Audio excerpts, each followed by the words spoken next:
صحابه دا خبره نه ذهن ته هم نه راتله چې داسې غوندې خبره به هم راځي چې یو ځل به د دنیا نه محمد ځي صلی الله علیه وسلم.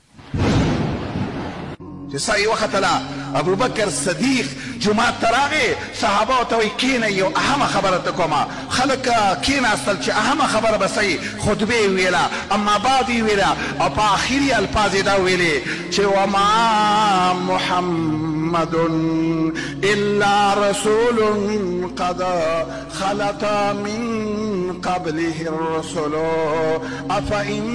مات او قتل انقلبتم على اعقابكم. محمد صلی الله علیه وسلم دا خود الله رسول لی، دا خبره دی د ذهن نه وباسه چې کنې د رسالت د وجې نه د مرګ نه به بچي مري به خامخا یا به یې څوک وژني، خو ګورې د مرګ نه نه خلاصېږي. ګورې چې هغه ترې نه دی خلاص شوی. ډېر خلک دا خبره مني چې مرګ حق دی، خو دې خبرې ته سوچ وکړه څه تیاری دی ورته کړی. دې خبرې ته کله فکر وکړه که ما او تا ته یې داسې ټیم وښوده چې پلانکي تاریخ باندې به ته مرې یا پلانکي کال باندې به مرې، والله که د نن نه وروسته دې ورته روټۍ ته زله وشي، که د نن نه وروسته دې اوبو ته زله وشي، خو د دې سره سره ستا رب او زما رب، ستا نبي او زما نبي